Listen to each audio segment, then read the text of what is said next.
E esse é um dos vídeos mais importantes do canal, porque eu vou te ensinar como ser milionário. Entretanto, ser milionário e ser rico tem uma grande diferença. E eu vou te mostrar como o sistema faz de tudo para não deixar isso acontecer. Mas se você ficar comigo até o final, você vai aprender como proteger o seu patrimônio e, quem sabe, se tornar rico. Então, já deixe seu like e se inscreva no canal, que eu tenho um conteúdo muito bacana para te apresentar. E o primeiro passo é como ser rico. Aqui tem um gráfico que mostra como ser o 1% mais rico em cada país. E no nosso país, para você fazer parte desse seleto grupo, você precisaria ter 433 mil dólares, ou seja, 2 milhões e meio de reais. Mas será que se eu poupar ao longo do tempo, eu vou conseguir chegar nesse valor? Bom, o Brasil facilita bastante para que isso aconteça. O Brasil é uma mãe. O Brasil tem o quarto maior juro nominal do mundo. E, em termos reais, nós temos o segundo maior juro real do mundo, ou seja, o juro descontando a inflação. Nós somos o segundo maior país.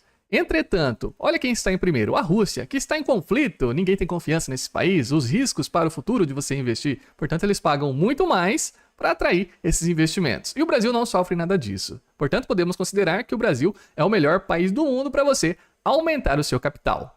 E se considerarmos os últimos 20 anos de nossa taxa principal da economia, a taxa Selic, temos uma média de 11,45% ao ano e a maior parte do tempo ficando entre 10% e 13%. Portanto, para a gente fazer nossas comparações, sabendo que o passado necessariamente não se repete no futuro, mas como base vamos fazer essa conta com esse parâmetro, né?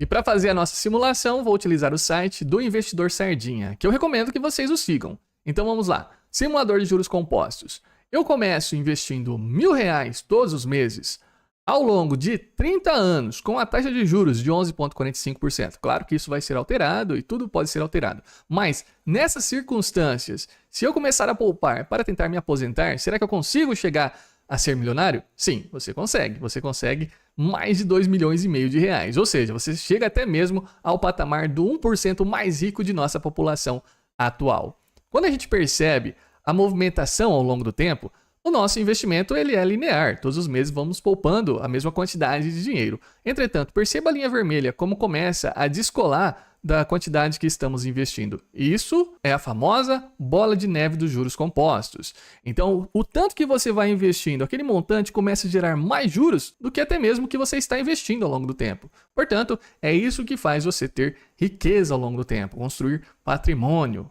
Lembrando que o Warren Buffett demorou 65 anos para chegar nos 3 bilhões de dólares. Entretanto, dos 65 até os 94, esses bilhões e bilhões rendendo todos os meses deram a ele mais de 148 bilhões de dólares. Então, o longo prazo, com a sua assiduidade em investir, é o que vai fazer com que essa bola de neve de juros compostos aumente o seu patrimônio para que você se torne um milionário.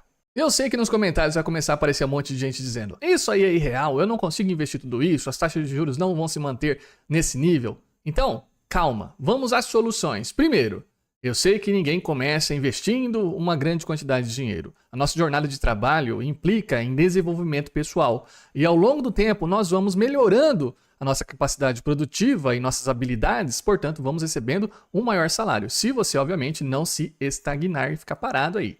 Entretanto, a outra parte, que são as taxas de juros, também a gente não controla. Mas o mais importante que entender a continha é entender o conceito. E o conceito é muito simples. É tempo, aporte e valor. Então, por quanto tempo vamos investir? Qual que é o aporte que vamos fazer mensalmente? E valor seria em que tipo de investimento vamos depositar no nosso dinheiro? E colocando tudo isso em prática, é factível se tornar milionário no Brasil. Mas, por mais dura que seja a realidade, ela é melhor do que qualquer ilusão. E nós fizemos um plano para 30 anos. E vamos ser milionários daqui a 30 anos. Só que, o que esses milhões comprarão até lá? Na Venezuela, todo mundo é milionário. Você anda com um carrinho de mão cheio de dinheiro. Na Argentina, você também é milionário. Você anda com mochila de dinheiro nas costas para realizar suas atividades diárias. Então, de que adianta ser milionário se lá na frente esse dinheiro não tiver poder de compra? E esse é um gráfico feito pelo Fernando Urrich que ilustra muito bem esses últimos 30 anos do nosso poder de compra. Vejam só, lá em 94, quando o real surgiu, R$100 valiam R$100.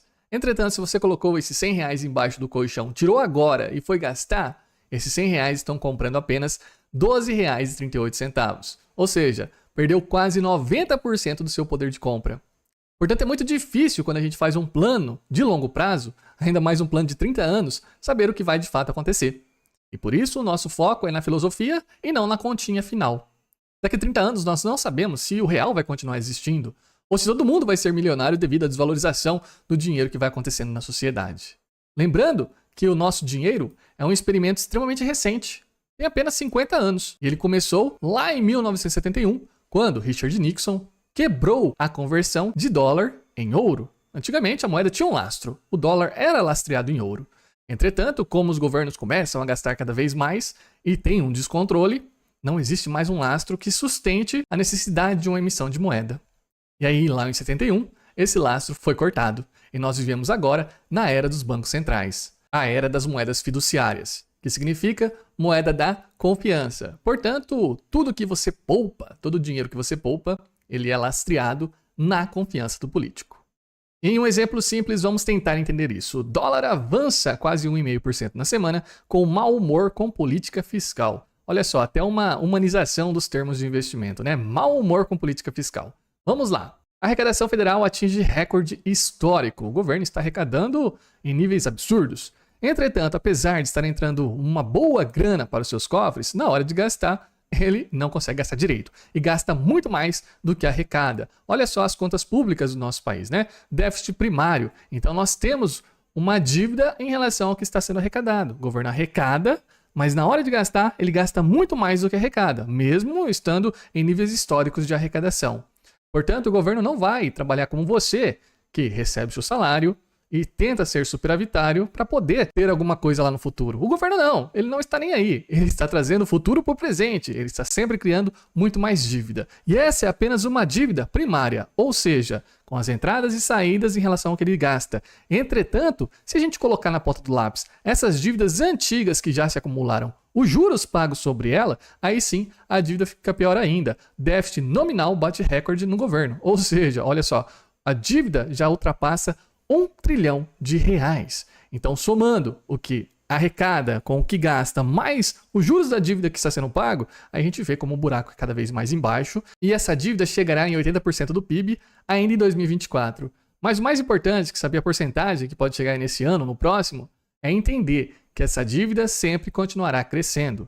E como o governo vai fazer para tentar pagar essa dívida anterior? Bom, ele tem algumas formas. Ele pode tentar arrecadar mais, ou seja, cobrar mais impostos, o que é bem difícil, pois chega em um limite e não dá mais para cobrar. A famosa curva de Laffer, onde, ultrapassando uma certa quantidade de valor, você não arrecada mais e sim começa a perder essas divisas. Outra coisa, o governo pode emitir novas dívidas, como vem fazendo, né? Nós temos os tesouros aí. E através dessa emissão de dívidas, ele começa a rolar essa dívida. Mas cada vez que ele emite uma dívida, ele vai ter que pagar muito mais juros. Então a bola de neve sempre vai crescendo, os juros da dívida vai aumentando. E também existe uma outra forma que é imprimir mais dinheirinhos. Então nós temos aqui a quantidade de dinheiro impresso no Brasil e olha que comparação interessante. De 2015 a 2020, nós tivemos um aumento da base de dinheiro no nosso país de 40%. Mas de 2020, do início da pandemia para cá, já aumentaram mais de 100% a quantidade de reais em circulação. Ou seja, se você juntou lá o seu 1 milhãozinho e existia uma quantidade de dinheiro em circulação, você tinha um poder de compra em relação ao todo. Entretanto, agora tem o dobro de dinheiro em circulação e você continua lá com o seu 1 milhão. Ou seja, você foi diluído e perdeu o poder de compra. Mas isso de forma alguma é exclusividade do governo brasileiro. É a era das moedas fiduciárias, que acabamos de falar. Aqui os Estados Unidos também sofrem da mesma coisa. Os governos pelo mundo, eles gastam muito mais do que arrecadam. E vejam só, a dívida americana já ultrapassou o seu teto e agora chega em 35 trilhões de dólares. Os Estados Unidos arrecadam cerca de 5 trilhões anualmente, mas estão gastando mais de 7 trilhões de dólares. Ou seja, uma dívida que nunca será paga e nós entendemos que os governos pelo mundo estão desvalorizando o tempo de vida das pessoas, pois o poder de compra das pessoas está sendo diminuído. E se a gente sabe disso, como a gente pode se proteger disso? E a resposta parece ter sido encontrada pelos funcionários do Banco Central. Funcionários do Banco Central do Brasil estão comprando dólares para proteger seu patrimônio pessoal. Ué, mas que diferente. Se o Brasil tem o quarto maior juro nominal do mundo, tem o segundo maior juro real do mundo, por que eu vou abrir mão disso tudo e ir para o dólar, onde eu vou receber aqui um título de 10 anos, apenas 4%. Vamos lá. No Brasil, um título de 10 anos, você está pagando aqui, ó, Tesouro 2035, IPCA, inflação em torno de 4,5%, mais 6,5% de prêmio, ou seja, 11%. Eu vou abrir mão de 11% em reais para receber apenas 4% em dólar? Bom, não são apenas 4%. Vamos lá. Primeiro, os investidores vão considerar investir no Brasil e receber um dos maiores juros do mundo se a moeda manter o seu poder de compra, se ela for estável em relação à moeda que baliza o mundo, que é o dólar. Então vejam só, faz sentido você trocar os seus dólares, ir para real, receber essa grande porcentagem de juros, e lá no final do ano, quando voltar para dólar, ter menos do que antes? Não faz muito sentido. Então vejam só, o real aqui, ele perdeu 17% em relação ao dólar somente esse ano. No início do ano, você trocava R$ 4,80 por um único dólar. Agora, você já está pagando R$ 5,70 por um único dólar, ou seja, 17%. Quer dizer, a moeda não tem estabilidade. Por mais que você receba juros do governo brasileiro, isso não faz frente simplesmente à desvalorização da moeda perante a moeda que baliza o mundo, que é o dólar. E não pense que investir em dólar é somente aquelas pessoas que vão para a Disney, que compram carros importados, isso e aquilo. O dólar faz parte da sua vida, muito mais do que você pensa. Todas as commodities são cotadas em dólar. O café, a soja, o trigo, a carne que você come, tudo é cotado em dólar. Portanto, se o real começa a se desvalorizar em relação ao dólar, tudo vai ficar mais caro dentro do país, mesmo que você esteja recebendo essa grande porcentagem que o governo lhe promete. Portanto, uma das melhores formas de proteção do seu patrimônio é entender em que está sendo cotado o mundo. E o mundo é cotado em dólar e não em real. Portanto, pense com uma outra ótica. E a suposta dificuldade de se investir no exterior vem caindo por terra dia após dia. Hoje você abre conta em um grande bancão no Brasil e dentro dessa conta você já tem acesso ao exterior de uma forma muito simples e muito fácil. No mesmo aplicativo, sem saber inglês, sem saber nada, você já tem ali acesso ao dólar. Entretanto, essa evolução para aprender a investir no exterior faz parte da sua jornada como investidor de fato. E isso é o que vai fazer a diferença lá na frente.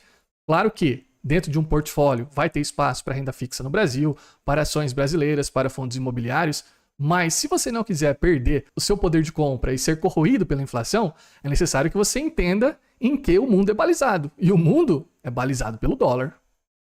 Segundo, voltando, será que vale a pena abrir mão dos 11% em reais em um título público aqui para 10 anos para receber apenas 4% em um título público dos Estados Unidos também para 10 anos? Bom, não são apenas esses 4%. É 4% mais 17%, ou seja, mais de 20% somente esse ano, porque além do rendimento do título público, você tem a desvalorização do real perante o dólar. Portanto, não são apenas os 4%, e você receberia muito mais tendo simplesmente feito essa conversão. Para efeito de comparação, vamos a outros investimentos. Olha só, a Bolsa Brasileira, do início do ano para cá, um prejuízo de 2,8%. Só que, como eu falei, tudo é cotado em dólar. Então vamos ver a Bolsa Brasileira em dólar. Tem um ETF nos Estados Unidos chamado EWZ, é o da iShares, e ele representa a Bolsa Brasileira lá nos Estados Unidos. Então a Bolsa Brasileira cotada em dólar tem um prejuízo aqui de 18%. Minha nossa, então tá péssimo aqui esse tipo de investimento. Agora, quando a gente investe no S&P 500, que é o índice das maiores 500 empresas dos Estados Unidos, você recebeu 22%. Bom, 22% em dólar, ou seja, ainda tem que colocar na conta a diferença cambial. Então são 22% mais 17%, ou seja, quase 40% somente nesse ano. Estamos caminhando para a reta final do nosso vídeo, entretanto, a melhor parte chega agora. Bom, já aprendemos o caminho para nos tornarmos milionários, entretanto, também aprendemos que a inflação vai destruindo seu poder de compra ao longo do tempo, e como a gente pode se proteger disso é entendendo em que o mundo é cotado em dólar. Agora, a gente vai para aquela parte final, onde a gente pode tentar render um pouquinho mais do nosso patrimônio para atingir os objetivos de forma muito mais rápida. Vejam só, Paul Tudor Jones, bilionário norte-americano, gestor de hedge funds, disse o seguinte: todos os caminhos levam à inflação. E eu estou comprando ouro, Bitcoin e commodities. Vejam só que interessante, o ouro, que é para ser uma reserva, já subiu esse ano mais de 31%. É para ser um ativo seguro, para não produzir nada, e teve essa grande e expressiva valorização. Quando a gente vê o market cap do ouro perante outros ativos, o ouro é o maior ativo do mundo, com mais de 18 trilhões de dólares, e mesmo assim conseguiu subir exponencialmente. E lá embaixo nós vemos Bitcoin. Lá embaixo não, é o 10º maior ativo do mundo, com mais de 1 trilhão de dólares. Ah, mas lá vem ele falar de Bitcoin. Bom, não vai ser um careca na internet que vai te convencer a comprar Bitcoin.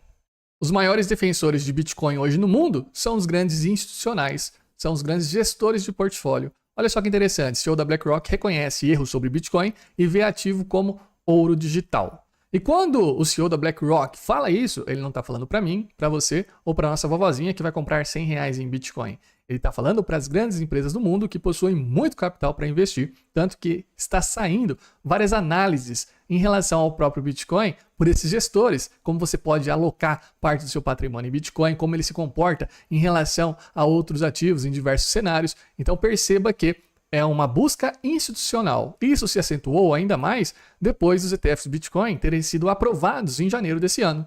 E vejam só o apetite institucional pelo Bitcoin. O ETF de Bitcoin da BlackRock se tornou o 3º maior ETF a ter entradas de capital.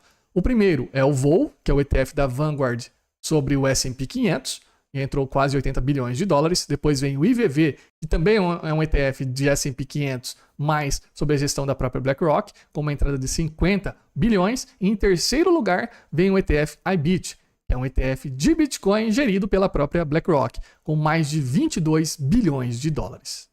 Entretanto, se você quiser aprender mais sobre como investir em Bitcoin do zero, como ter a sua carteira de Bitcoin, realizar transações de forma segura, armazenar de forma segura, tem um link aí na descrição para você poder aprender. E os números falam por si só. Esse ano o Bitcoin já subiu quase 50%. Quando a gente coloca em reais, já subiu 74%. Então veja o poder desse ativo. Esse ativo não pode ser inflacionado como os outros ativos, porque ele tem uma limitação de apenas 21 milhões de unidades, nada mais além disso. Portanto, os bitcoins que circulam são aqueles que já foram minerados e não dá para qualquer governo ou qualquer empresa imprimir mais bitcoins, pois existe a limitação do próprio sistema. E se nós temos um sistema onde as moedas são impressas infinitamente e nós temos aqui um ativo que não pode ser impresso, obviamente esse ativo vai se valorizar para equiparar a nova oferta monetária. E resumindo, entre as classes de ativos que a gente pode investir, como estão seus retornos nesse ano? Então aqui, as classes de ativos e ano após ano desde 2011. E nesse ano de 2024, o Bitcoin é líder de valorização com mais de 60%, um acumulado desde 2011 de 22 milhões de por cento, o que dá uma média anual de 144% de valorização. O ouro vem em segundo lugar esse ano com mais de 30% de valorização. Depois vem as ações de crescimento dos Estados Unidos, vem as maiores ações, as large caps e tudo mais. Então perceba que o Bitcoin ele pode ter um espaço na sua parcela de investimentos, dentro da sua carteira. Você vai ter renda fixa no Brasil, renda fixa no exterior, você vai ter ações brasileiras, ações no exterior, entre várias classes de ativos. Entretanto, o Bitcoin não faria mal a ninguém. O que ele tem feito nessas últimas décadas é promover uma elevação do seu patrimônio. Claro que o futuro a gente não sabe. Entretanto, através dos ciclos de Bitcoin, pode ser que ele continue a apresentar retornos excelentes. Sobre os ciclos de Bitcoin e possíveis valorizações, eu fiz um vídeo, vou deixar no card aí para vocês, onde eu explico passo a passo como interpretar tudo isso e alguns indicadores que são muito importantes quando você vai investir em Bitcoin para o longo prazo. Entretanto, como a gente vai investir não somente em Bitcoin, mas em qualquer outra classe de ativo, como a gente monta a nossa carteira. Claro que isso a gente pode fazer um vídeo especificamente sobre o assunto, mas tem aqui uma estratégia que pode ajudar muito nesse primeiro passo para você, que é a estratégia Barbell, feita por Nassim Taleb, que vai dividir em categorias de investimentos, duas grandes classes. Classe de investimento seguro e de investimento de alto risco. E nos investimentos seguros, você pode colocar cerca de 70%, 90% do seu patrimônio, e nos investimentos de mais alto risco, cerca de 10% a 30%. Tudo depende de qual é o seu comportamento como investidor, seu perfil de risco. Mas é importante que você tenha também exposição a esses ativos de mais alto risco, pois se eles derem um bom retorno, eles vão aumentar em muito o seu patrimônio. Ao passo em que, se você perder uma pequena parte com isso, o restante da sua carteira vai compor esse possível prejuízo. Portanto, é interessante que você esteja exposto em ambos os cenários. E por esse vídeo era isso, aprendemos como ser milionários, mas isso não significa necessariamente que seremos ricos. Também aprendemos como proteger o nosso patrimônio e como colocar uma pimentinha em nossa carteira de investimentos que pode antecipar a nossa tranquilidade financeira. Se você ficou até aqui, muito obrigado. Não se esqueça de deixar o seu like e compartilhar com seus amiguinhos. Um abraço e até nosso próximo vídeo.